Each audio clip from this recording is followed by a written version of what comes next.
ఈ రోజే సబ్స్క్రైబ్ చేయండి మీ ఫేవరెట్ షోస్ చూడండి. ఈ రోజు మన సూపర్ ఫుడ్ వంటిల్లే వైద్యశాలలో అరటి దూటతో రసాన్ని తయారు చేసుకునే విధానం ఏంటో చూద్దాం.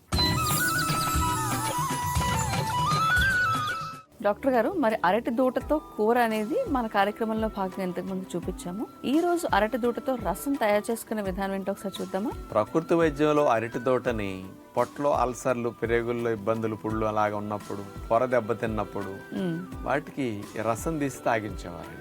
ఓకే, అరటి తోట రసం గ్రైండ్ చేసి ఫిల్టర్ చేసి పిప్పంతా ఎక్కువ తీసేసి దాని అట్లా కొద్ది కప్పుడు తాగించేవారు. హీలింగ్ కి, హైపర్ ఎసిడిటీకి చాలా మంచిది అనమాట. అట్లాగే కొంతమందికి ప్రేగుల్లో మోషన్స్ ఇట్లాంటి ఎక్కువ ఇరిటేషన్స్ ఉండే వాళ్ళకి కూడా ఇది బాగా పనిచేస్తుందని ఇస్తుంటారు.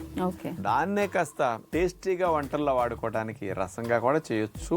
అది అందరికీ తెలియని పద్ధతి కాబట్టి స్పెషల్ గా న్యాచురోపతి విధానంలో మనం చూపిస్తున్నాం. అరటి దోట రసం తయారు చేయడానికి కావలసిన పదార్థాలు: అరటి దోట ముక్కలు ఒక పెద్ద కప్పు, టమోటా ముక్కలు ఒక కప్పు, పచ్చి మామిడికాయ ముక్కలు అరకప్పు, ఖర్జూరం ముక్కలు 1 టేబుల్ స్పూను, రసం పొడి 1 టేబుల్ స్పూను, అల్లము తురుము 1 టీ స్పూను, జీలకర్ర 1 టేబుల్ స్పూను, ఆవాలు 1 టీ స్పూను, మేగడ 1 టీ స్పూను, ఇంగు పొడి కొద్దిగా, పసుపు కొద్దిగా, కరివేపాకు కొద్దిగా. ముందుగా మనం రసం తయారు చేయడానికి చింతపండు వాడం కాబట్టి పులుపుకి పచ్చి మామిడికాయ ముక్కలు కట్ చేసుకున్న వాటిని మిక్సీ జార్లో వేసేసి దాంతోపాటు ఖర్జూరం ముక్కలు కొద్దిగా, టమోటా ముక్కలు, ఇందులో కొద్దిగా అల్లము తురుమేసేసి మెత్తగా మిక్సీ పట్టేసి ఉంచుకుంటాం. మనం అరటి దోట తీసుకుని పైన తొక్కల్లాంటి బాగా వలిసేసి లోపల సన్నగా ఉంటుంది కదా, ముక్కలుగా చక్రాలు వెళ్ళట్లా కోసేస్తాం.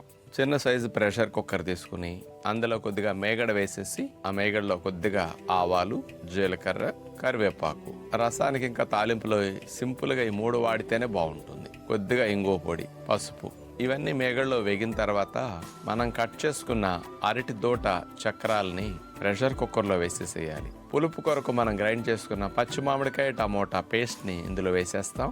ఇక నీళ్లు రసానికి సరిపడా మనం పోసేసుకుని మెయిన్గా రసం పొడి కూడా వేసేస్తాం. ఎందుకంటే మరిగినప్పుడు రసం పొడితో మరిగితే కమ్మదనం బాగుంటుంది. ప్రెషర్ కుక్కర్ మూత పెట్టి 2 విజిల్స్ వచ్చే వరకు ఉడకనివ్వాలి. అరటి దూట రసం తయారైంది. పైన కొత్తిమీర, కొద్దిగా కొబ్బరి తురుము కలిపేస్తే రసం మీద కొబ్బరి తురుము అట్లా తేలి చాలా బాగుంటుంది అనమాట. అనేక రకాలుగా ఫలితాలను అందించే అరటి దూట రసం చింతపండు లేకుండా ఆరోగ్యాన్ని ఇచ్చే విధంగా చూస్తారు కదా, ట్రై చేయండి. పల్లెటూళ్ళల్లో అరటి గెల కట్ చేసిన తర్వాత ఆ చెట్టును కోసేస్తాం కదా, దాని లోపల ఆ అరటి తొక్కల పొరలన్నీ ఒలిసేసేసి ఆ లోపల ఉన్న దూటను తీసుకుని ఇట్లా కూరలు, ఫ్రై, రసము కూడా పూర్వం రోజుల్లో ఉండేది. ఇప్పుడు ఈ రోజుల్లో కూడా ఎక్కడ పడితే అక్కడ మార్కెట్లో అమ్ముతున్నారు కాబట్టి ఒక వంటకంగా ఇట్లాంటి వాటిని కూడా మీరు అలవాటుగా మార్చుకోండి, బెనిఫిట్స్ ఉంటాయి.